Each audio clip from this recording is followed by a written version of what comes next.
travei versia 26.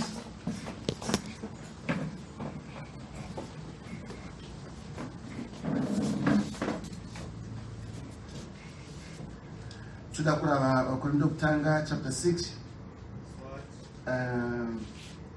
Tirave versia 19 ne kusvika versia 20. Vakorinto kutanga chapter 6 verse 19. Hamuzivi here kuti miviri yenyu itemberi yomweya mutsvene uri mukati menyu, wamakapiwa naMwari? Hamuzivenyu nokuti makatengwa nomutengo, naizvozvo kudzai Mwari mumuviri wenyu. Pafadzi shoko ravo tigare pasi.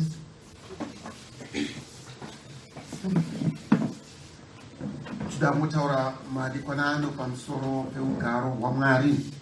Amen. Tanga tichitaura mazuva apfuura pamusoro pekuti ndiani angawana Mwari, unowanikwa sei. Chatinoshuwira kuti tikawana Mwari toda kuti agare nesu, agare matiri, abate noupenyu hwedu, abate nenzira dzedu, pakugumisira tive maonekere ekunamatwa kwaMwari nekushumirwa kwake muutsvene nemukururama. Amen. Saka tinooneswa pano neshoko raMwari kuti imi hamuzivi here kuti miviri yenyu itemberi yomweya mutsvene, uyo uri mamuri, uyo wamakapiwa zvichibva kuna Mwari, nokudero hamuzati muri venyu. Amen. Tikatarisa pabhuku yamabasa, let's go back mabhuku yamabasa.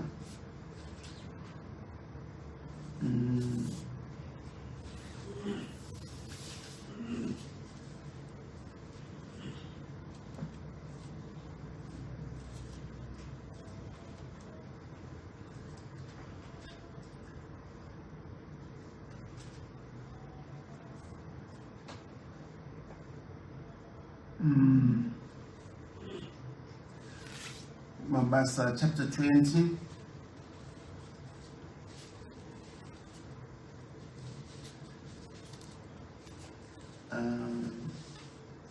Can you just read verse 26? Kusvika verse 28. Mabasa aPostoli chapter 20 verse 26. Naizvozvo ndinokupupurirai nhasi kuti ndakachena paropa ravanhu vose, nokuti handina kutya kukuparidzirai kuda kwose kwaMwari. Zvichenjererei imi neboka rose ramakaitirwa vatariri varo noMweya Mutsvene, kuti mufudze kereke yaMwari yaakatenga neropa rake. Amen. Paul anotaura kuvaKorinto achiti imi hamuzati muri venyu, asi kuti muri vaMwari. Nemhaka yei tiri vaMwari? Nokuti takatengwa neropa raMwari. Amen. Saka tiri vana vaMwari, nokuda kwaizvozvo tiri ugaro kuti temberi yaMwari. Amen. Chikonzero chetemberi pane zvose zvingavapo ndeyekuti ive ugaro hwaMwari, maonekere aMwari nekuita kwaMwari. Remember, Solomon paakavaka temberi akaivaka netsika yokuti Mwari wakashara nzvimbo, sezvaakareva pana Deuteronomy chapter 16 achiti kana maenda kunyika ndinokupai, hamungonamata mune chero guta, asi pane nzvimbo yandichasarudza kuti ndiise zita rangu ipapo.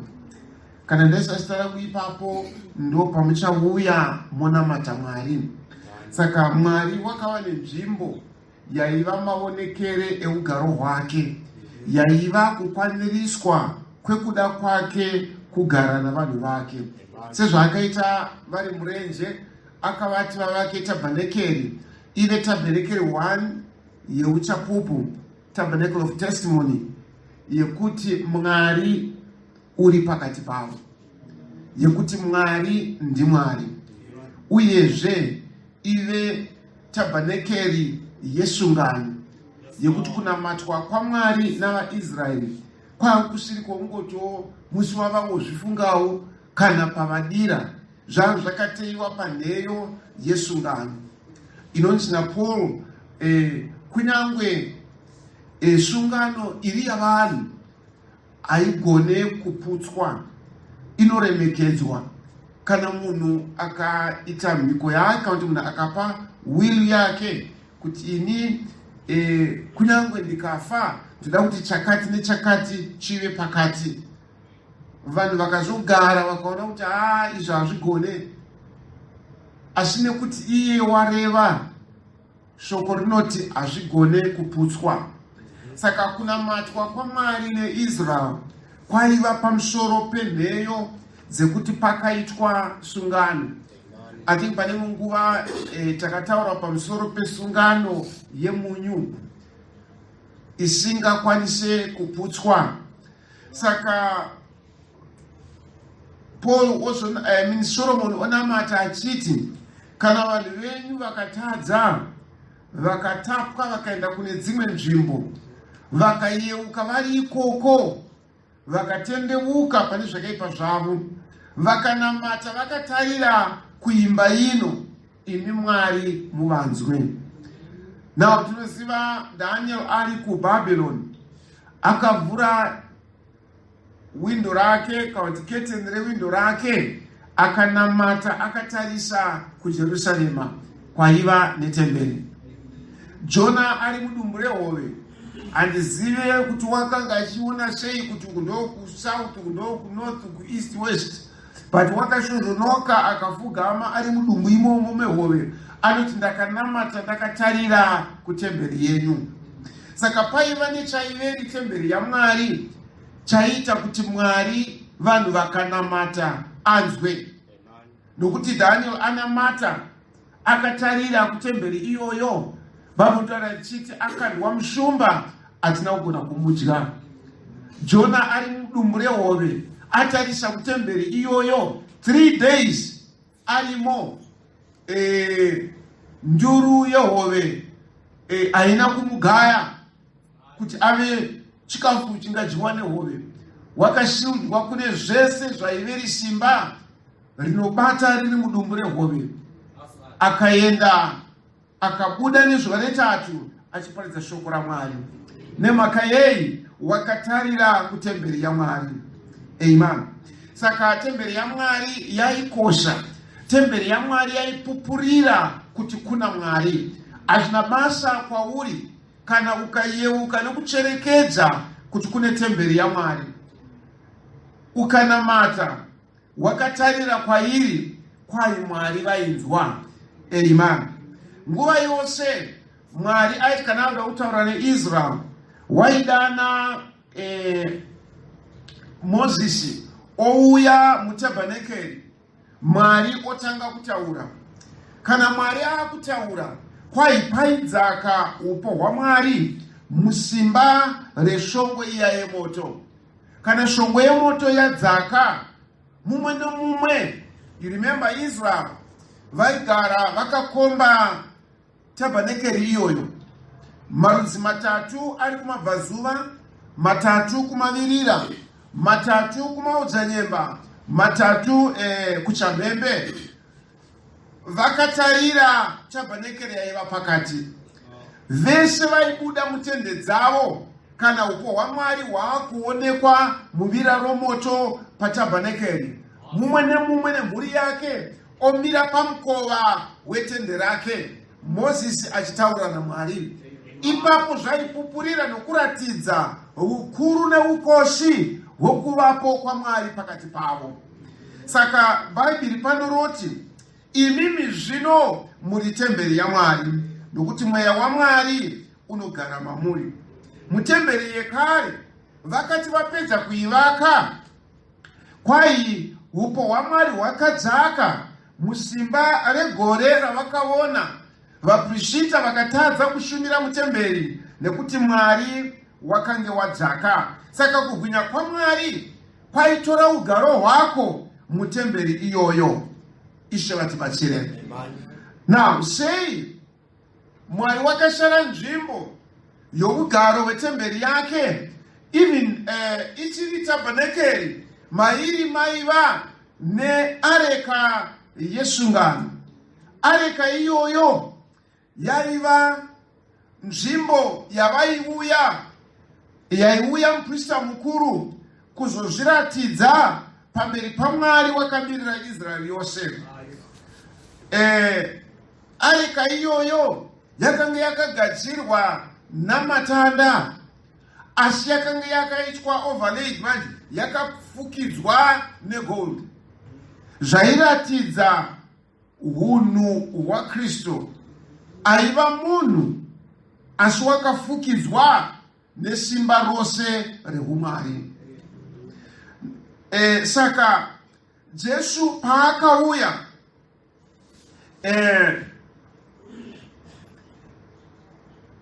anotaura achiti putsai temberi iyi, namazuva 3 ndichaimutsazve. Bhaibheri roti airevera temberi yomuviri wake. Ndizvodi zvatibatsire. Autingoona maybe this scripture.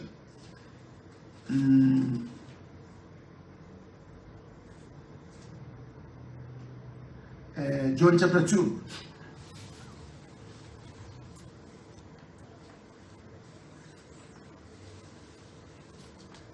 Verse 19. John chapter 2 verse 19. Jesu akapindura akati kwavari, putsai temberi iyi, ini ndichaimutsazve namazuva 3. Zvino vaJudha vakati, temberi iyi yakavakwa namakore ana 46. Zvino iwe ungaimutsa namazuva 3 here? Asi iye wakanga achireva temberi yomuviri wake. Amen. Iye waiveri temberi yaikwanirisa temberi yakavakwa naSoromoni, yaiva ugaro hwaMwari. Saka mashoko aya akataura ari mutemberi zvekare. Saka vaJudha vakafunga kuti ari kurevera temberi iyo yaaiveri mukati mayo, yakavakwa naHerodhi, yakatora those 46 years ichivakwa. But iye wairevera temberi iri muviri wake. Saka toona tisati tasvika isu pakuva temberi yaMwari. Temberi yaMwari yakatanga iri tabhanakeri murenje, ikaunzwa munyika yeIsrael kusvika pamazuva aDavid, paakataura nomuprofita Nathan achiti ko areka yaJehovha ingagara here mumatende awa, ini ndichigara muimba yakanaka yemusidhari. Ndoda kuvakira Jehovha temberi yokugarisamo areka yaJehovha. But Mwari akati waushonivaka, asi pano unodirwa neni, ari mwanakomana wako achavaka temberi iyi. Saka temberi yaiva ugaro hwaMwari.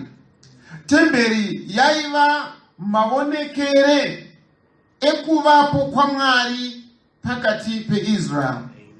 Ndochikonzero nguva yose kana wakaipa achiuya, kana kuti vavengi vachiuya kuzorwa neIsrael, chavaida kunyanya kuparadza temberi.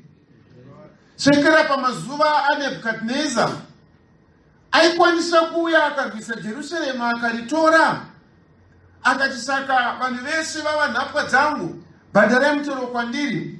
Asi akameka sure kuti aputsa temberi akasasiya ibwe rimwe riri pamusoro perimwe ibwe.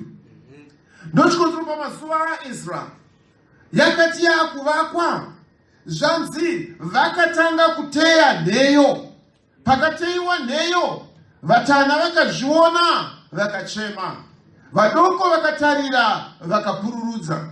Saka kureva kuti kana temberi yakanga yakuvakwa pamazuva aEzra naNehemia, yakanga isari yaivakirwa kutangira pachidziro.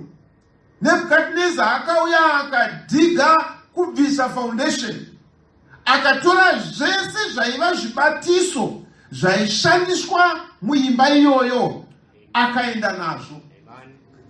Paakaenda nazvo, hazvina kuenda zvikanonzi okay, tapamba zvinhu, ngatigovanei, mumwe atore kapu, mumwe atore ichi, mumwe atore ichi. Zvakachengetwa zvese muimba yake yeumambo. Ndochikonzero pakazoristewa Israeri yakudzokera kwai vakapiwa midziyo yese yemutemberi. Sei midziyo yakachengetwa? Vaiziva kuti midziyo iyi yaishandiswa pazvinhu zvaMwari waIsraeri. Saka tikarega vaizvikoshesa kuti mudziyo iwoyu une chekuita naMwari wavo.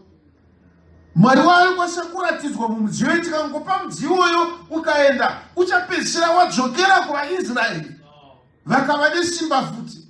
Saka they made sure kuti vaparadza temberi. Midziyo yetemberi yatorwa yaiswa mustrong house, mustrong room yamambo Nebhukadhineza. Kwamakore 70 avakararamira kunyika yeBhabhironi, zvinhu izvozvo zvaiva intact, zvakachengetwa. Kuratidza kuti vaikoshesa sei, uyezve vaiziva zvaive ukoshi hwaMwari pakati peIsraeri. Saka pakazouya temberi iyi yakavakwa 46 years naHerodhi iyi, yakazoputswa mugore ra70 AD payakaputswa naTitus, mutongi kana kuti murwi weRome. Ndo yakarehwa naShe ichinzi vachimuratidza dzimba dzetemberi dzakanaka zvandokuudzai, hakuna ibwe rinosara pamusoro perimwe ibwe risingazoisirwe pasi. Saka Titus paakauya, akauya akasvikoparadza futi temberi iyoyi kuti abvise fungidziro kana abvise tariro ingava neIsraeri vachiona temberi iyi. Nokuti kuona temberi iyoyo kwaiva yeudzira temberi yakavakwa naSoromoni, kwaiva yeudzira kuvapo kwaMwari pakati pavo. Saka muvengi wanga asingatenderi kuti nzvimbo yeugaro hwaMwari ive inopfuurira mberi. Rome yaparadza, Israeri yakaparadzirwa. Ndo pakauya vechinamato cheMahamadi, ndobva vasvikovaka moski yavo kana kuti temberi yavo panzvimbo iyoyo yakanga yakavakirwa temberi yaMwari. Sei vakavakira ipapo? Vaiziva zvaiva ukoshi nesimba rekubata kwaMwari kana ari mutemberi yake. Saka vakaenda kundoklema kuti Mwari iyeyo ainamatwa naAbhurahamu, ainamatwa naIsaka, woti ndiye ainamatwawo naIshmael, zita rake rinonzi Allah. Vovaka Mosque of Omar, kana kuti temberi yavo, moski yavo yavakavaka ipapo, yekuti vanamatiri varimo, vachiziva kuti kana iri nzvimbo yeugaro hwaMwari, pane simba roumwari rinoenderana nazvo. Saka ndiwo ukoshi hwetemberi.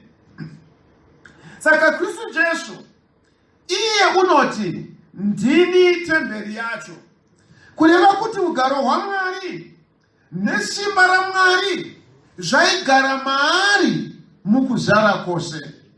Amen. Nokuti iye waiva maonekere aMwari. But kuti zvive nenzira iyoyo waifanira kuti aberekwe. Amen. Saka akaberekwa kuti ave nomutumbi unozova ugaro hwaMwari. Amen.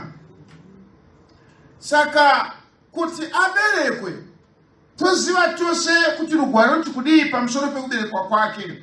Maria waiveri mhandara wakagamuchiravo shoko raMwari rakauya kwaari nemutumwa Gabriel. Asi takaona waziti muswe 3 kuti azvimbotora chiitiko chinongoitika ipapo. Mwari pane zvaanoita kana achida kuunza zviri kuvapo kwake nesimba rake.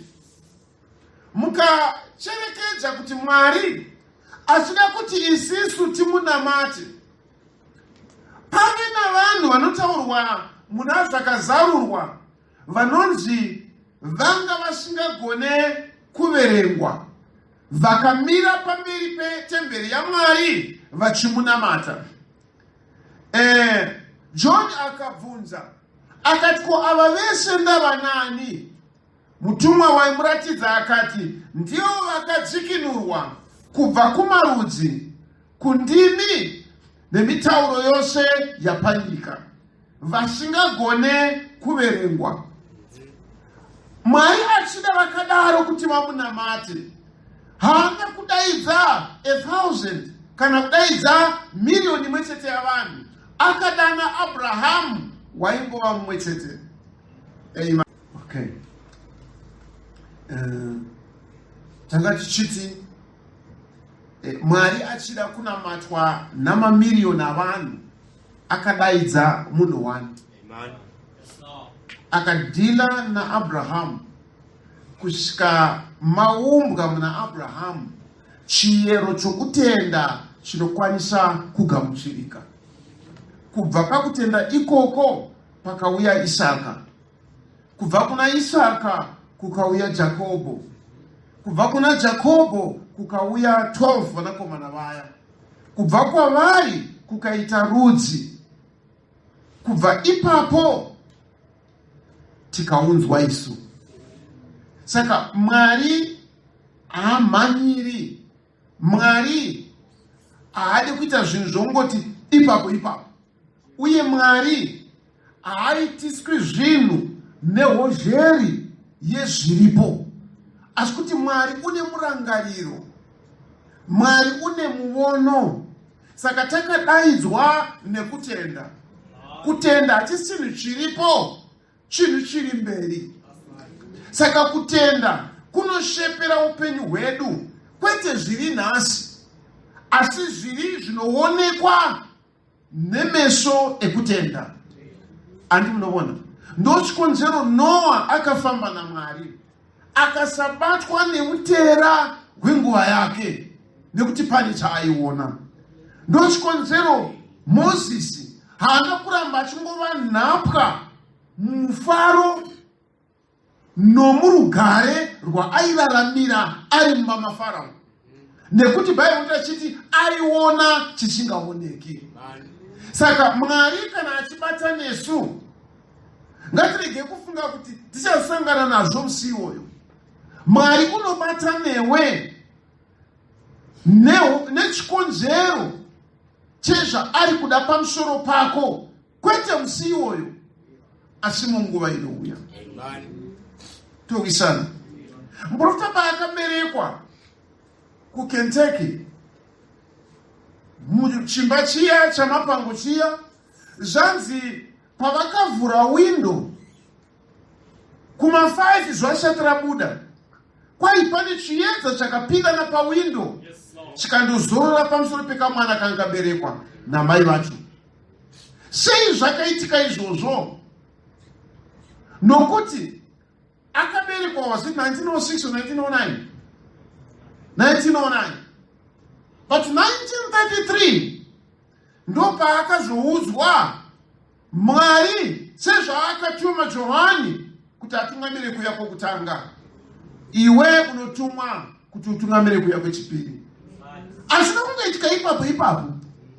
aine 1 hour or 2 hours dzekuberekwa, chiedza chakauya pamusoro pake nekuda kwezva aifanira kuzova mberi uko.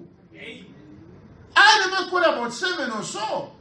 Nzwira ikabva mumuti muya, usasvibisa muviri wako, nekuti iwe ndine basa newe kana wakura.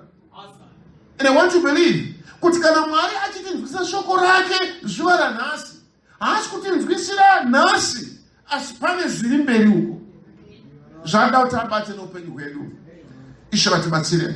Saka ndi Mwari usina chaanomanyira, asi unotora nhanho imwe neimwe, zuva rimwe nerimwe, achiriita rive rakakosha muupenyu hwaiye waanodana kuti tiraramire Mwari zvaari kuda, kwete nhasi asi kuti munguva inouya. Sekera vaprofita vekare vanova isu tiri vana vavo, kwai vakatarira chinovavarirwa nekutenda kwedu, nekuda kwezvavakapfuura nomukati mazvo, vachiziva kuti zvinhu izvi hazviraramiri, hazviitiki munguva yavo, asi munguva inouya. Takaona mushorita kuti Daniel naiyewo akatara mabhuku eJeremia, akanamata, akazvinyima zvokudya. Atinzwi muBhaibheri, I don't know, but atinzwi muBhaibheri kuti Daniel akazoenda pamwechete naNehemia vakudzokera kunyika yeIsrael. Atizvinzwi kuda vakafa muBhabhironi muya, asi Mwari wakabata naye paya achiri kuchikoro, achinzi idya zvokudya zvamambo, achiramba kuti handidyi izvi. Mwari achimuchengetera 68 years dzaiva mberi, kuti pazova nemunhu angagona kunamata sezvakaita Israel muEgypt, kuti Mwari arangarire sungano yake yaakanga aita naAbhurahama, uye kuti Mwari aunze mukuitika shoko raakanga audza Jeremia muprofita. Saka Mwari unobata kubva nechekure, achiunza vari vake mukururama. Amen. Ndo zvinonzi zvinopa kupedzisira vakundi. Amen. Kwai vachakunda neropa regwayana. Tinokunda sei neropa regwayana? Vana Daniel vakararamira, vana Abeli vakararamira neropa ramakondobwe, but vachifuka matehwe emakondobwe, vachiringaira nomumapako, vaifuka matehwe amakwai, nekuda kwokuti mavari vaiva nomuvono wokuti gwayana rechokwadi richauya. Saka havana kutevera zvimafashoni zvenguva yavo, havana kutevera muraramire wenguva yavo, asi kuti vakatarira zvaiva mberi, vakafuka zvinopupurira kwavanoenda. Amen. That's why I believe the same. Kuti hama zvatinoita zvinofana kupupurira kwatinoenda. Amen. Maitiro edu ngaataure kuti tinoendepi, uye vana vedu ngativaratidzei kuti tiri kuenda kupi. Vazvizive. Saka Maria, ndatiri waiveri mhandara iya muNazareta, akagamuchira shoko raMwari kuti akwanise kubereka mutumbi uyu unokwanisa kuzomira uchiti ndini temberi yacho. Can you see? Ndini temberi ya Mwari, uye Mwari achizvipupurira. Amen. Achiti ndiye mwanakomana wangu wandinofarira kugara maari. Saka pane chakaitika chikavapo kuti Kristu akwanise kuva temberi ya Mwari. Amen. Ngativerenge John chapter 1, verse 11 and verse 12.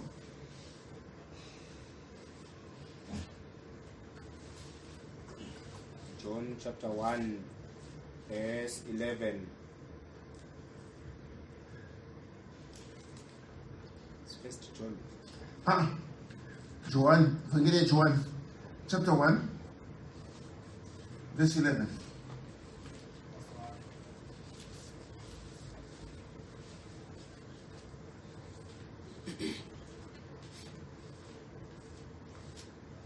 Verse 11. Wakauya kune zvake, asi vanhu vake havana kumugamuchira. Asi vose vakamugamuchira wakavapa simba kuti vave vana vaMwari, ivavo vanotenda kuzita rake, avo vasina kuberekwa neropa kana nokuda kwenyama kana nokuda kwomurume, asi naMwari. 14. Shoko rakazova nyama rikagara pakati pedu, tikaona kubwinya kwake, kubwinya soko wakaberekwa mumwe chete waBaba, azere nenyasha nezvokwadi. Praise the Lord. Now, ndo mawiro akaita Jesu. Mukatarisa pano, zvinonzi paakauya kunewo kwake, akauya ari ani, akaita sei? Nekuti vesi iri kutanga pa 12 ichiti, pa 11 achiti akauya kune zvake. Ndirini waakauya kune zvake? Pa verse 14 ndio inozotudza kuti shoko rakava nyama rikauya pakati pedu. Saka chakazova nyama, chinhu chakanguva chiripo, raine rishoko, the logos, mabonekere namataridzike aMwari asingaoneki. Saka wakauya kune vokwake, vokwake havana kumugamuchira, asi vose vakamugamuchira vakapiwa simba rekuti vanzi vana vaMwari. Todzoka pana iye ari kunzi wakagamuchirwa, tikaendazve tonzwa mavambo ake. Shoko rakauya kuna Maria, Maria akarigamuchira. Ndizvodi iye wamuita wakadzi kwekuti ndingava sei kuno mwana iyeyo zvisadawanikwa. But mutuma akamudza achiti simba rokumusoro-soro richakufukidza, then chichaberekwa ipapo chichanzi mwanakomana waMwari. Saka hazvina kuvapo nehuman instrumentality, hazvina kuvapo nokuda kwemunhu, asi zvakavapo nokuda kwesimba roMweya Mutsvene wakafukidza Maria, akange agamuchira shoko raMwari. Kwete izvozvo zvoga, akange araramira upenyu hwoumhandara panyama chaipo. Towisana, hazvina kuita masanga musiwo, upenyu hwakararamwa, icommitment yaakazvipa kwairi kubva panguva yokuziva kwake. Akabata mifungo yake, akabata meso ake, akabata moyo wake, akabata zvose zvaiviri iye kuti azvisunge kuraramira zviri shoko. Saka musi wakazouya shoko wakarigamuchira, akati ngazvive kwandiri sezvinoreva shoko raMwari. Bhaibheri roti paakaberekwa akazova maonekere ekubwinya kwaMwari. Saka Jesu wakaberekwa, shoko rauya kuna Maria. Mumurangariro waMaria, her mindset was not corrupted nenguva yairarama mukati make. Wanga asina mweya mumurangariro wake wakasvibiswa nenharaunda dzenguva yairarama. I want to believe wakanga ari mhandara mumurangariro wake.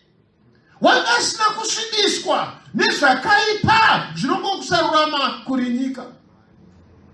Amen. Nokuti ama influence yenyika ndo yakaita kuti mukadzi waroti azosara aiti churu chomunyu paya. Wakafunga nokurangarira zvimasociety zvake nezvose zvaaitamba nazvo, akafunga kuti shuwa zvaakutosara izvi zviri kutopararira nemoto shuwa. Achinzwa moto uchiputika akati regai tione. But Bible mukaverenga kuna Peter rinoti, nokuti murume uyu wakarurama wainetseka mweya wake zuva rimwe nerimwe nokuda zvakaipa zveSodom. Saka paakanzwa Sodom raakuputika, zvakamupa mufaro wesununguro yomweya wake kuti zviya zvandaitambura kuti ndizvikunde ndichigara pakati pazvo, nhasi Mwari wazvipedza, hakuchina. But mairoti vairaramira mazviri, vakanetseka vakati shuwa here kuti shuwa zvakutopera zvinhu zviya zvakutotsva here, regai ningota last glimpse, ndobva vangoita uchuru chomunyipa. Saka upenyu hunorarama hama dzangu, upenyu kana Mwari akupa mukana, Mwari kana akupa maruramire ekuti uone chiedza zveshoko raMwari, don't corrupt yourself nezvinhu zvakaora zviri nyika ino. Amen. Maonekere ako ngaataure kuti Kristu akafa paKalvari. Mararamire ako ngaapupurire, kunyange vaunoshanda navo, kunyange vaunodzidza navo, vazvione kuti pane chakaitika muupenyu hwako, hausati uri zvinongova nyika. Amen. Saka pano ugaro hwaMwari hwakatanga pane pahwakatangira. Maria wakaudzwa achinzi you shall conceive, wogobereka mwana achanzi mwanakomana waMwari. Saka upenyu hwose hunotangira muchizvaro. Amen. Tose tiri pano is the fruit of the womb. Ndizvodi Ishe vatibatsire. Mumaridzo, the spoken word is the original seed. Nakurava pa page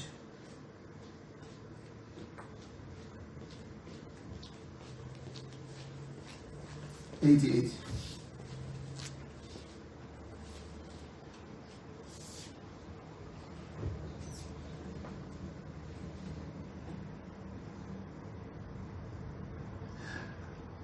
Now, let's go back now and pick up again and come down for something.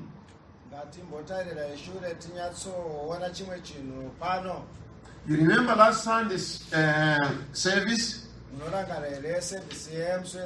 It was the gate to the soul. Now, there is a womb of the physical, and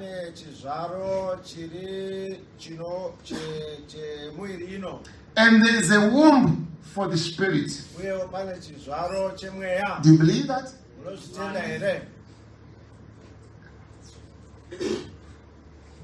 I'm serious, I cannot understand.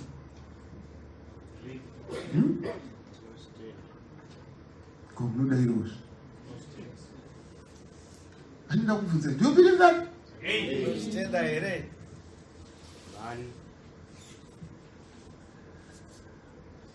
There's a spiritual womb and a physical womb. The mind is the womb to the spirit. Why?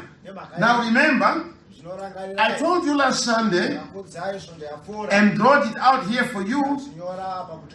There's 5 senses that enters the seed from the outside.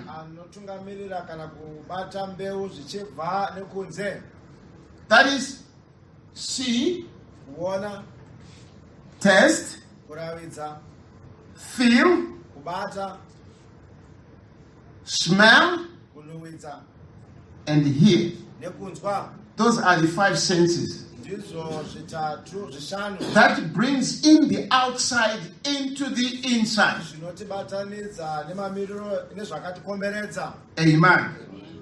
Now, there is also another five inside. That is conscience. The prophet didn't say it here, but I want to say it. There is memory.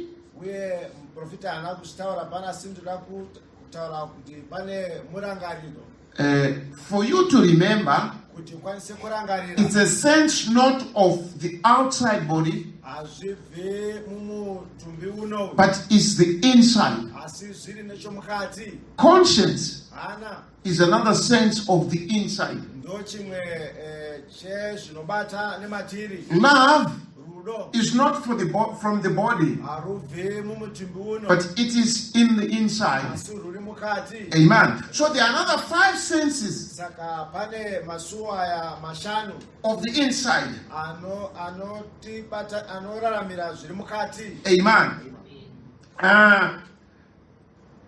Now, on the life side,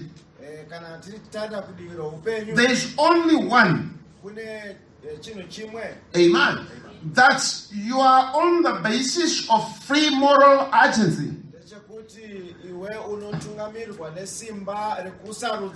to accept, take it in, or let it out. Amen. Can you see? So there's nothing that can contact your body which does not come by the five senses. You know that this thing is black because your eyes are declaring it. I want to believe you accept that I'm speaking. Your eyes are not telling me are not telling you I'm speaking, but your ears are declaring that I'm here speaking. Is that right? You know you are sitting on that bench because you can feel it. That's why you are all huddled up like this, because you feel it that there is cold. Can you see that? Now you can declare this thing is good by your eyes, also by the smell. Can you see? The smell declares to you. When you eat your food, your taste declares to you that this food is good. So you contact the world using these five senses. Amen. But there is a contact also for the inside. Amen. Can you see that? Right. Now here the prophet says that's how spiritual adultery is committed.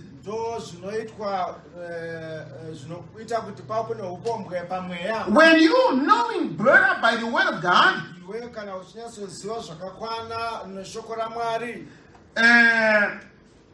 then by the acceptance or intercourse of the mind, you take in a lie of the devil against the word of God.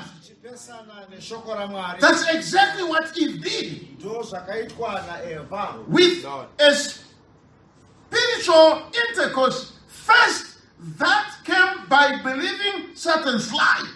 kubatanidzwa nowakaipa mumweya wake kuzvitungamirwa nokutenda nhema into the womb of her mind. zvikagamuchirwa muchizvaro chemurangariro wake That polluted her soul izvozvo zvakashatisa mwoyo wake and set death in the soul. zvikava zvaita kuti paupo nokufa mumwoyo wake. Then the natural act came. Saka zvakazoitika panyama zvikazoitika hazvo. Can you see that? Murikuzviona here? It is by denying the very revelation of the Word of God, Zviripo nokuda kwokuramba kwechizaruro cheshoko raMwari. and you take in something that is against the Word, Chimwe chinhu chinopesana neshoko raMwari. it will corrupt your inside, Zvinozoshatisa munhu wako womukati. and then the devil now can bring in all the trash he can bring.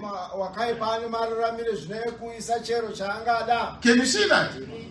Because if somebody can prick your eyes Nokuti munhu akabaya meso ako. and now you are blind, Saka iwe hauchaoni. then he can do anything Saka unokwanisa kuita chero. before you Pamberi pako. and you can't see it. Iwe ukatadza kuzviona. Can you see that?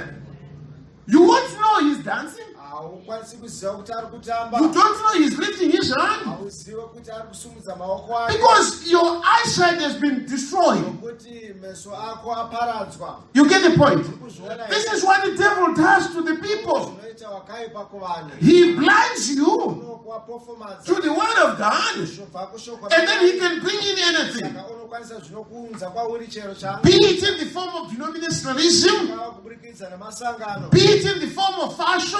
Ungava kuburikidza nemapfekero. That's why you are captivated by these modern things, Tichibatwa nekubatikana nezvinhu zvemazvino. because you are blinded to the real dignity. Tapofomadzwa kubva kuzviri hunhu. You don't have that sense of dignity. Sina maonero ane hunhu. You don't even care about yourself. Una basa nehunhu hwako. You don't have self-respect for yourself. Kwanisi kuzviremekedza. And you can let anything come to you Kwanisa kungoregedza and chiro. you just accept it Uchingozvigamuchira. because you don't have common decency. Hausisina hunhu. You have been blinded. Wapofomadzwa. That's how the devil works. Mabatiro anoita. So if you see somebody is captivated, Sorry. if somebody is captivated Kana munhu atapwa. by these things of the world, Zvinhu izvi zvenyika izvi. why? He has been blinded Nemhaka wapofomadzwa. in the inside of himself. Kumunhu womukati. Amen. And then he can be anything for the devil. Saka unozokwanisa kungobatiswa chero. You are a showcase for the devil. Wakaipa anongoita zvaanoda newe. Can you see that?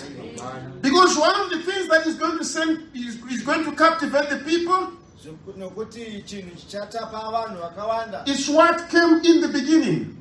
Ndeichocho chakauya pakutanga. When he came to Eve. Paakauya kuna Eva. And when he came to Eve, Paakauya kuna Eva. there was that defilement. Pakanga pane kushatiswa kwakavapo. And we see it in the days of Lot. Takazvionawo muzuva raRoti. We see it in the days of Noah. Takazviona munguva yaNoa. It says there was that beauty of the women Kwanzi paivapo norunako which captivated the men, the sons of God. rwakabata vanakomana vaMwari. And why did God destroy the earth on during that time? Mhaka Mwari wakaparadza nyika panguva It was iyoyo. because of that sin of corruption. Zvakanga zviripo nokuda kwekutadza ikoko kwokushatiswa. Amen. Why were the sons of God captivated? Saka sei chii chakabata vanakomana vaMwari. It was the dressing and the appearance of the women of the day. Mapfekero nerunako rwemadzimai enguva iyo. And he's going to use the same tool again in this our day. Uchashandisazve nzira iyoyo kunyangwe muzera rino. Because the Bible says, as it was then, Kuti Bible rinoti sezvo zvakanga zvakaita ipapo. so shall it be in the last days. Zvazvichaitawo namazuva okupedzisira. Blessed be the name of the Lord. Ngakudzwe. There is now no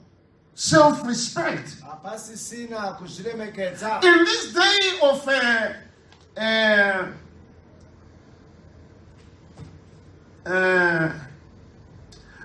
the rise of women, Muzuva rino apo madzimai ari kusimuka. this where they are claiming for their rights Apo vari kurwira kodzero dzavo. and for respect. Uye kukudzwa Amen. In the workplace, mumabasa. there is this problem mune dambudziko iri of this sexual harassment, nekumbunyikidzwa nokubatwa kwevanhukadzi in the wrong way nenzira isiriyo by man. nevanhurume.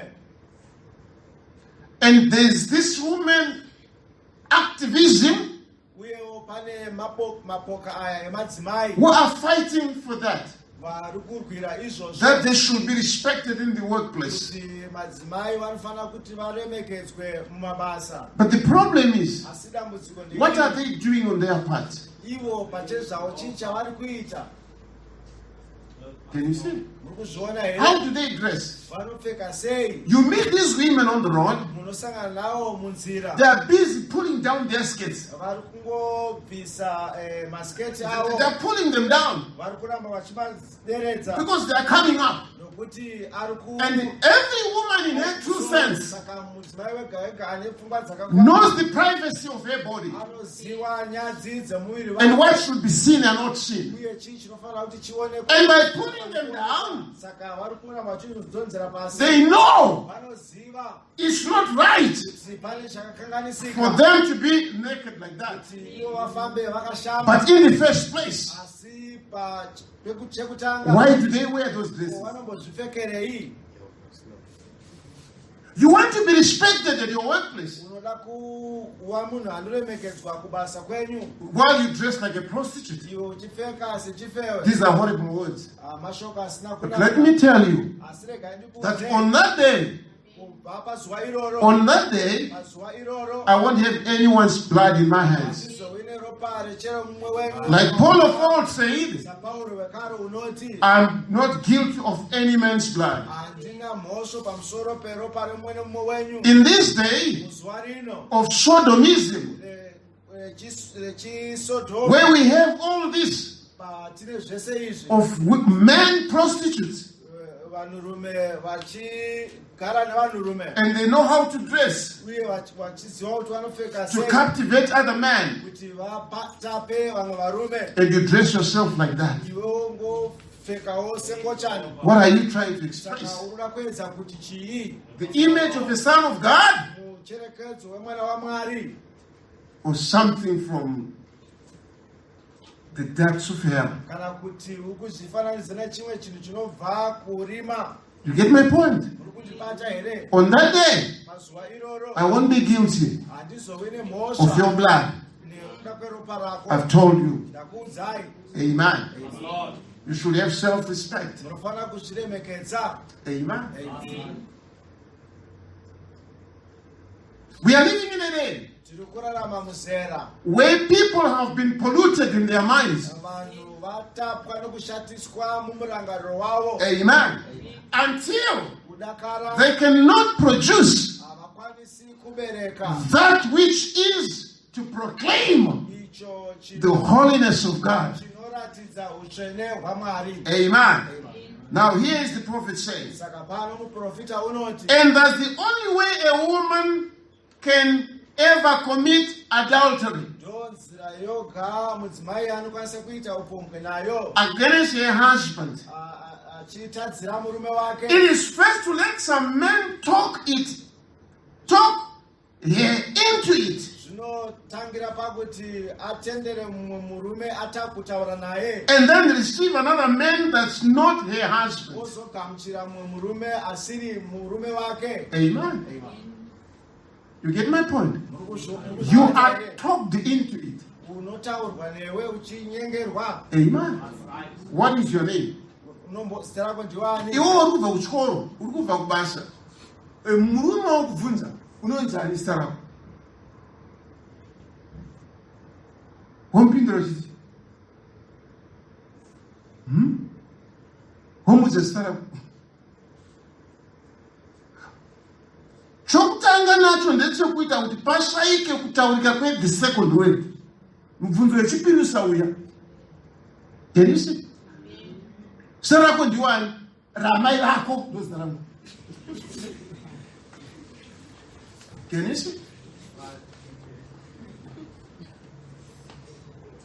Condipe phone number. You know, I just don't understand. As if I didn't phone number. Kuti iti si, ndiwe masiwa. Huh? But somebody just lets yourself be talked into it. Saka umwe munhu anotendera kuti angoramba achitaudzwa. I don't know. You know, I was once young. Aimbova wechidiki. Handisi kukuudzai zvinhu zvatakaverenga. Ndikukuudzai zvinhu zvandoziva. Towisana. I was once young. Ndakambenge ndiri mudiki. Ndokukuudza ndakatsindoka ndane 17 years. Handizvo. Kubva ndakatanga kuita 14 years ndichikwira. Ndopandakazwa kasvikoma zvikanzi simbi inorohwa ichapisa. Takabva noko. Can you see? You don't just come to a girl kunyange muklasi muyamwe wotanga anzi akabva zondibata musoro akabva adi. Takapfuura noko. Tinozviziva kuti munga hakunepwa. Tinyeperwa. Kungomvunza kuda kuti naye anokurova mpama 1 haudzoki futi hairipoteke kare. Ndoroona musikana. Ungairipote kuna class amizi class ani? Ungairipote kuna monitor kuti ndarowa baba. Ungandoona teacher kuti musikana andorowa mpama. Haudzoki futi. They've got their own protection, these people. Can you see? Ashukatangwa uti moro. Iye utobvuma.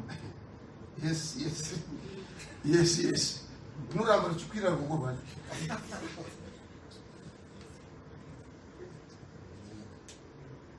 Achipano kuti yes, ukarova zvikunwa izvo zvinhu zvanitemo. Wow.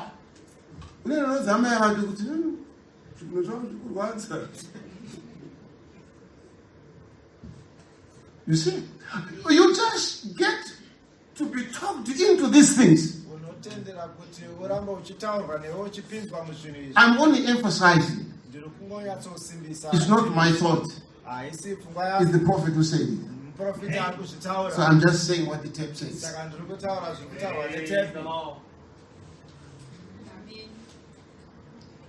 Because God thought it. The prophet said it. I'm quoting it. So what do you do? What do you do? Believe it. And that settles it. We are just in line, you know. Okay. Then she's committed adultery. And when the bride of Jesus Christ lets man-made creeds and dogmas take the place of the Word of God, she's committing adultery. And did not Jesus say, whosoever looketh upon a woman to lust after her, he has committed adultery in his heart. Amen. Can you get that? Now, why? He lets it into your mind. That's the womb. And it starts the thing moving. Satan comes in. Can you see? He has sown a seed in your mind.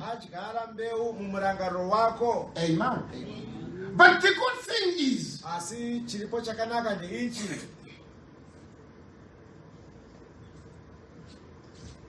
when a seed is conceived in the mind, there is no way another seed can come in. Can you see that? So when you conceive the Word of God, that's now in your spiritual womb, zvawe zvino muchizvaro chako there is no way hapasisina the makwanisiro lie of the devil can come in again. kuti nhema dzevakaipa dzipinde zvakare Because the womb is sealed. nokuti chizvaro chavharwa. Amen. No more foreign thing to come in again. hapasisina zvimwe chingakwanisa kupinda. Blessed be the name of the Lord. Mwari ngaakudzwe. Amen. Okay. Let's just read something again. Tinoda kuti tiverenge zvimwe zvakare.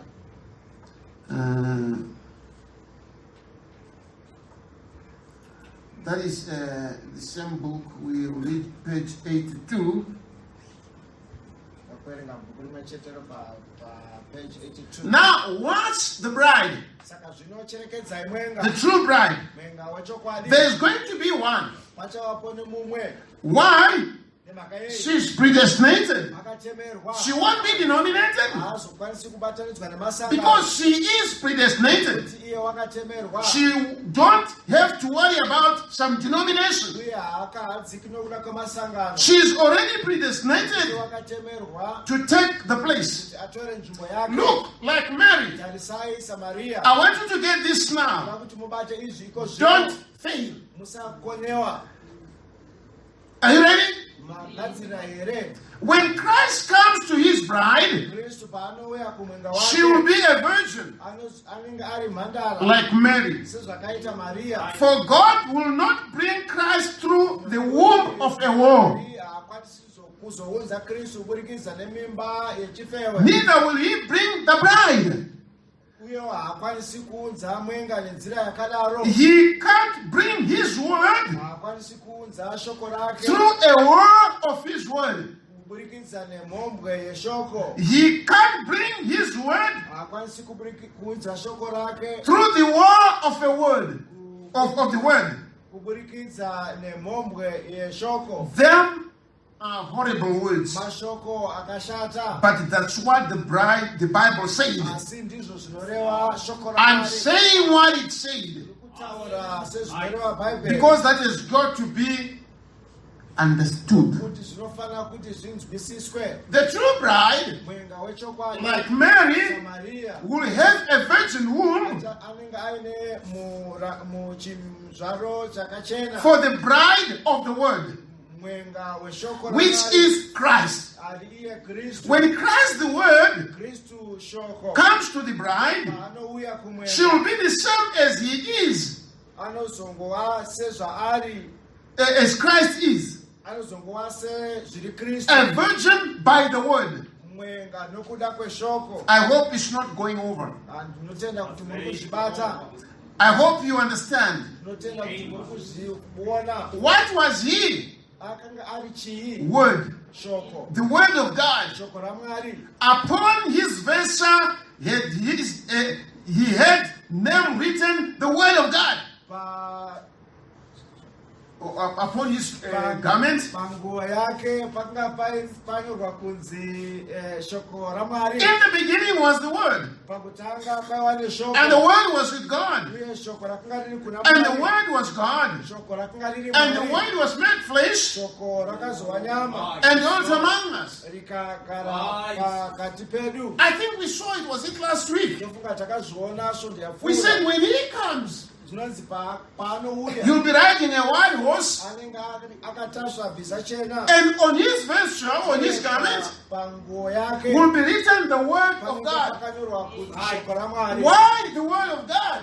Nemhaka yei. He does not start to be the word of God there. Haana kutangira kuva shoko raMwari But ipapo. in the beginning Asi pakutanga. was the word. Akanga ari shoko. And that word Shoko iroro was made flesh. rakazova So nyama. the name of this flesh Saka zita renyama iyi. is the word of God. Shoko raMwari. Because that's what he is. Ndizvo zvaari. That's what he was in the beginning. Aivapo pamavambo. That's what he will be in the end. Zvachazovapo. That's why I'm encouraging you. Saka ndiri kukukurudzira. When you come to this word, Kana mauya kushoko. don't be defiled. Konai kusvibiswa. Be born of the word. Berekwa neshoko. Stay in the word. Ugare mushoko. Behave like the word. Urarame seshoko. And in the end, Uye pakupedzisira. when he comes, Paanozouya. he will be the word of God. Anozova and he will be coming for the word of God.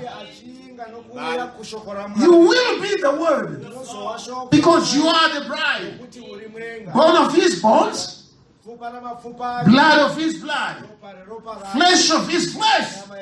You are the manifestation of the very word of God, because that's what brought you to him through the virgin womb.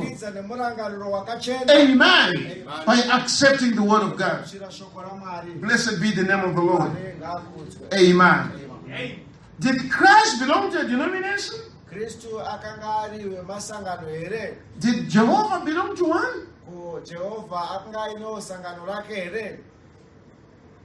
Neither does the bride.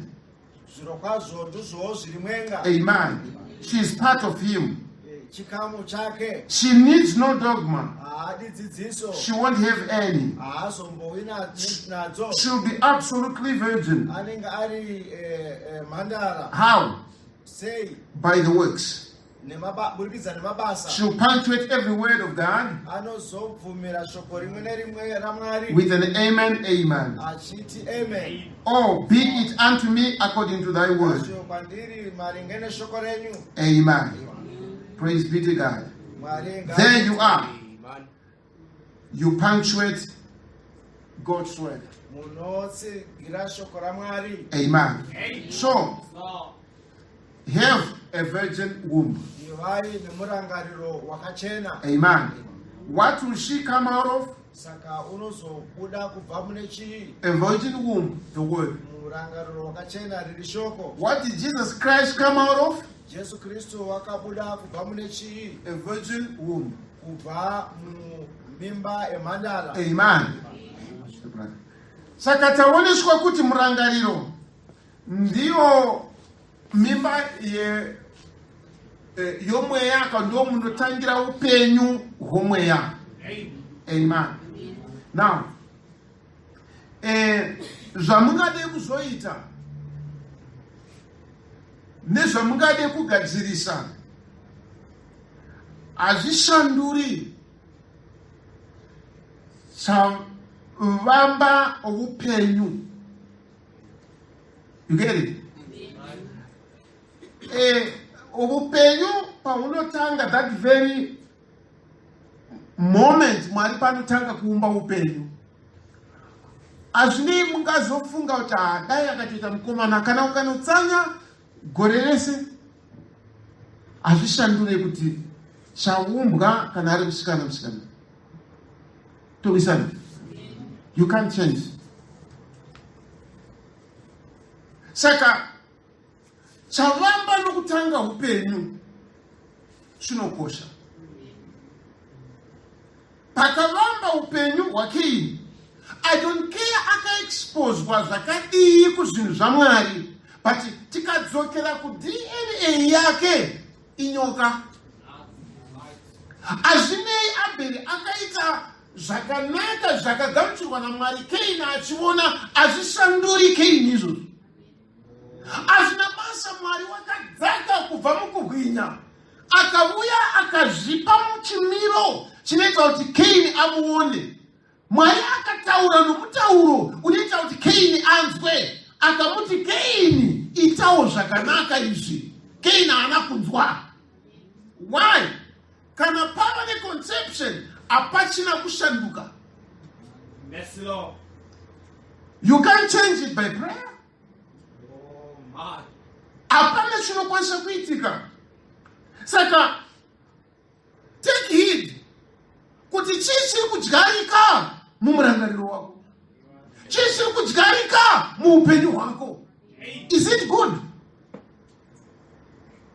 Kana kuti chakaipa, ati munobona, hatina kungozvikanda pese pese. Chii chiri kudyarika, chii chiri kubatika mauri. Ishe vatibatsire. Amen. You know, wakaipa unounza his moves, une zvaanoita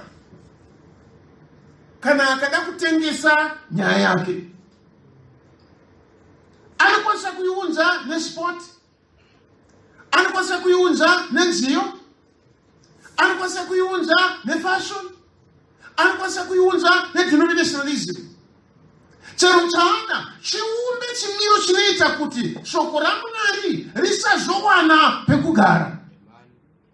Hazvinei ringataurwa nomutauro upi, hazvinei ringaparidzwa nenzira ipi, hazvinei Mwari chaianga dzaka akataura. Judas Iscariot wakakoniwa kuzvinzwa. Ishe achitaura kuti hama dzangu, mumwe wenyu achandipandukira. Judas akazvinzwa. Paakazonotaura navaFarisei navaprista vakuru pamusoro pekutengeswa kwashe, zvaifanira kudzoka maari kuti Ishe vataura kuti mumwe achandipandukira. Can you see? Kwasara 6 days.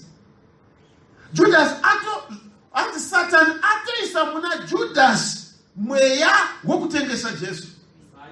Maria ndo paakauya namafuta akazodza She. Judas otanga kugumbuka nazvo. Mafuta yapiri aitirwe muti wakadai. Jesu akataura pachena, wandizodzera kuvigwa kwangu. Paaitaura navaFarisei pamusoro pekutengesa Jesu, aizviziva kuti ndikamutengesa achaurayiwa. But mudzimai uya atiite chinhu chataridza kuti munhu uyu akutondofa. Can you see? Ndiani angada kurwa nemunhu wataurwa kunzi munhu uyu haana 3 days, haana 6 hours ari mupenyu. Munhu iyeyo okudena wazvinzwaiwo kuti munhu uyu haana 6 hours ari mupenyu. Ungashinga kurwa naye? Because unoziva kuti ndichakuzomwa mutimbama kana kumushairira obva afa. Because already he's dead. Handimuzviona? Saka nokudako kuti wakaipa akange atopinda mumwoyo waJudas kuti amutengese, hakuna shoko rakamudzora. Jesu akasvika pakutaura zviri pedo nawo, akati hama dzangu nda kukuudzai, mumwe wenyu pano wandiri kudya naye pano achandipandukira. Kuti zvive zvinenge zviri nani kune munhu wese, Peter akatanga kubvunza, ndini here Ishe? Jona akatevera, ndini here Ishe? Bartolomeo, ndini here Ishe? Thomas, ndini here Ishe? Judas anopesera futi kutaura, ndini here? Iye mari anga atoisa maakaunti kudaro. Obvunza futi. You know, usakanganisika in that way. Kuti mimba yomurangariro wako igamuchire the wrong seed. Zvakafanana kuti ukaona kuti munhu yakaipa, hakuna chakanaka chaachaita kwauri. Kana akati kuti mangwanani uliza zvakasirwa na sister Niginasi kuti uya utoti mangwanani sister. Kuchaipa chido kukuta kuti mangwanani sister. Because wakamukanzura kudhara, wakamubvisa kudenga, ukamisa mugehena, chisiri chinhu kwauri, hazvina basa achaita, achataura chishoko rakanaka sei, auri gamuchiri. I don't know what. Simatangira ndaita kutaura. Kana ndikazotaura zvinenge zviri nani, hapana mukuto wami. Tokanzurwa kudhara. Usatendera that seed. Because ukaitendera hapana chimwe chiri chakanaka chichakwanisa kutsveteka ipapo. Chese chinenge chingoitwa chinenge chingori diri risiriro. Andi munozviona? Ishe vatibatsire. Saka zvinotora murangariro. Amen. Kuti uve usina kushatiswa. Muprofita anoemphasize pano, anosimbisa nyaya yokuti murangariro ndiyo mimba yomweya wedu. Amen. Saka usagamuchira mumurangariro wako chinhu chisati chiri icho. Amen. nemhaka yei toda kuvaka temberi yaMwari. Ndisu temberi yacho, handindizvo? Saka ndo yatoda kuvaka iyo temberi iyoyo. Toita sei kuti ivakirwe? Remember, Mwari achitaurira David akati, David, hazvichagoni kuti uvake temberi iyo. Wauraya vanhu vakawanda. Andinozvona. You have spilled much blood. But David akazviita izvozvo achida kukwanirisa shoko raMwari. Asi shoko raMwari harishanduki raakati usauraya. Can you see? Ndochikonzero Abraham abva kunouraya madzimambo akasangana naMelkizedeki, muprista waMwari, kuti anatswe nyaya iyoyo. Ukapfura munhu futi muhondo, hauna kuuraya munhu, hauna kukanganisa ihondo, as long as it's on the battlefield. Asi ukaenda kumba kwomunhu ukamuti iwewe wandikanganisira, dhunde futi wauraya. But kana tiri kurwa musango, hakuna munhu anotongerwa nyaya yekuuraya. Asi tichirwa musango imomo, ukaenda pane imwe mbuya woti imi mambuya muri muroyi, dhunde futi wakanganisa. Ukaenda pachivana pane vanhu vasina upfuti, wenda unovapfura wakanganisa. Kunyange musoja wacho uri kurwa naye ane pfuti, kana pfuti yake pasi akasimudza maoko, hauchati ndowomufurani. Saka Mwari akaramba kuti David avake temberi, akati nokuti wakanyanya kurwa. Zvakadiwo nesu. One day uchazofunga kuti ndoda Mweya Mutsvene uye mandiri. But Mwari akakupa mukana kuti unzwe shoko raMwari. What are you doing about it? Mwari achazoramba mberi kuvaka temberi yake mauri achiti wafamba nguva yareba nemutoo wakaipa. Hazvichagoni. Profita anotaura achiti paripo patinosvika patinokrosa line renyasha. Ndozosvika pakuti Ishe garaiwo mandiri, Ishe oti hazvigoni. Amen. Andakubudza kuti Mwari is in no hurry. Asi Mwari ane nyasha dzakakurisa. Kuti karushiye kari 1 hour yokuberekwa, upo hwaMwari hunouya kuzopupurira kuti muranda wangu. Zvakadii kuti upupurirwe nomweya waMwari pamusoro poupenyu hwako. Amen. Nomuraramiro wako Mwari vachipupurira. Amen. Sezvakaita kuna Moses ari karushiye 3 months old, akanokandwa mumvura, but the angel of the Lord stood guard. Hakuna guard rakaswedera ipapo. Hakuna mosquito yakamuruma kuti aite malaria. Akachengetwa. Mwari achiti ndine basa naye. Hazvisati zviri zviri kwauri nhasi kuti Mwari ane basa newe. Zvino nohunhu hunoraramira nemiitiro unoita, zvinozogona here kuti Mwari achitora mudziyo iwoyo auite chibatiso muruoko rwake? Rangarira, hauzi wako uri temberi yaMwari, wakatengwa neropa, kwete ramakondobwe, asi neropa raMwari, kuti uve temberi yaMwari. Mwari kuti ngatibatsire. Amen. Tiri temberi yaMwari.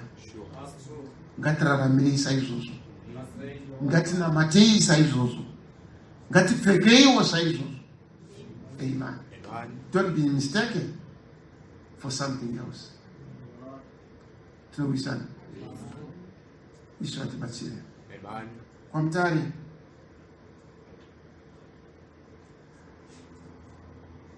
around 1969 or so, kwaiva nomunhu waiva benzi airwara pfungwa, aizikamwa mutaundi maMutare nyama kuti kune benzi rere, kune benzi rere. Saka ndiye muzukuru wangu vaivana njodzi yakanga ari nesi kutare hospital. Saka akamutora kuno kuti uya umbogara kuna hanzvadzi. Saka mukomana he was very aikuita zvinhu zvisizvo. Aingoda kupfeka zvivharo zvokunodezvi. Kana kada kupfeka bhachi rine gugu papa ukasvikapo. Akada kupfeka chibhutsu chaanongopfekapo. Saka one day akarohwa nemotikari achibva afa. News dzakatendera mutare yose kuti benzi riya ratsikwa. Kwakanga akapfeka achizviita sebenzi. Ivo vakaziva kuti mumutare mune benzi rimwe rinongofamba rina mavhimba aya.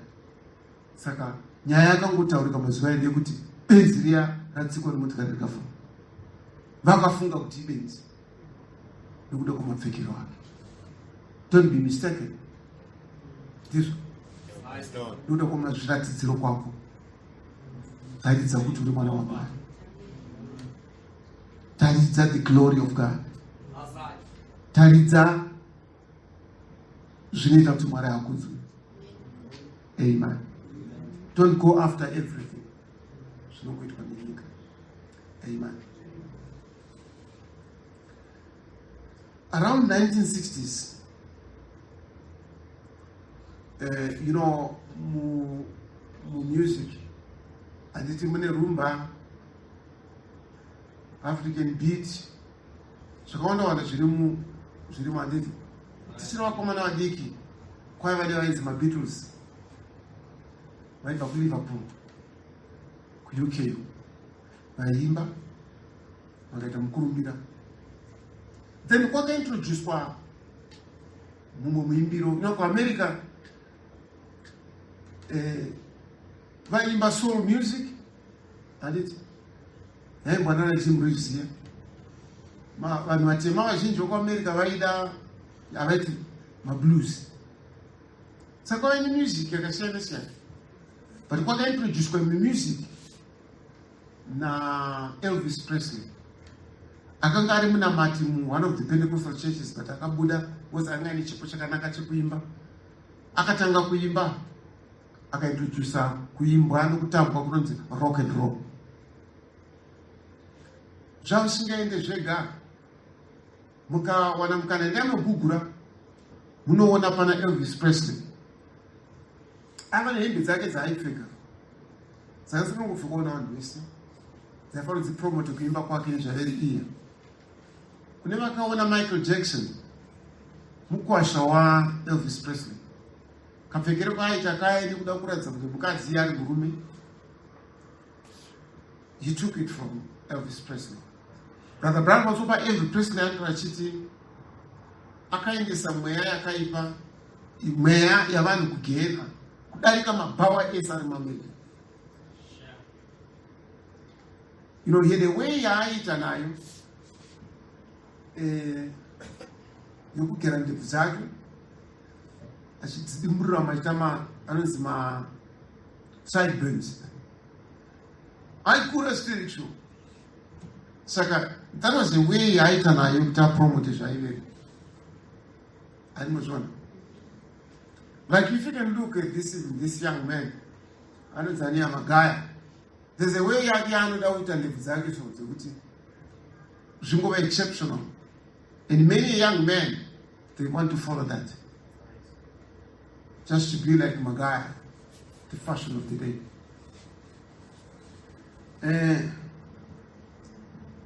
Mprofita aitaura achiti, don't go for those big sideburns. Because zviri kunzirwa zvipromote something. Chisati chiri icho. Andimozvona. The same Michael Jackson achiuya akasvikaita the same. Mukatarisa mapikicha ake anokuratidzai zvaari nemitiro waanoita. Saka why all this? Wakaipa ane nzira yaanonja nayo kuti apromote chakaipa chiri chake. Kudakira pamazuva edu tinoona adiki vakapesa vagadzira mawig ainzi mabeetle wig, mawig ekupfeka musoro ayo, because mabeatles aiva nehaircut yavo yavaida, vaiva nebhutsu yavo yavaida kupfeka, yakapesera kunzi beetle shoe. I don't know what. Namaberry bottom. Just to vafambise their music. Zvavaizviitira, they wanted to promote music yavo. Kusvika pavakareva vachiti Beatles are more popular than Jesus. Kuti maBeatles anozikamwa ane mbiri kudarika Jesu wacho chaiye. These things ndo wakaipa anenge aida kupromota agenda yake kuti ibvise vanhu pane zviri unyoro hwekutenda nokunamata. Don't be overtaken nezvinhu zvisingapupuriri ukuru, kubwinya nokurumbidzwa kwaMwari. Muri temberi yaMwari. Shivatibatsire. Temberi yaMwari yakavakwa nenzira yekuti ukaitarisa waisafunga kuti andofunga ibhawa, andofunga imba yemunhu, ndofunga ndo palasi yamambo. Yakavakwa nomutoo waitaura zvese kuti imba yaMwari. Iwe uri imba yaMwari. Don't be mistaken for something else. Raramira, famba, taura, ita nenzira inoratidza kuti uri temberi yaMwari. Tingasungirira. We are building day by day as the moments pass away. Our temple that this world cannot see.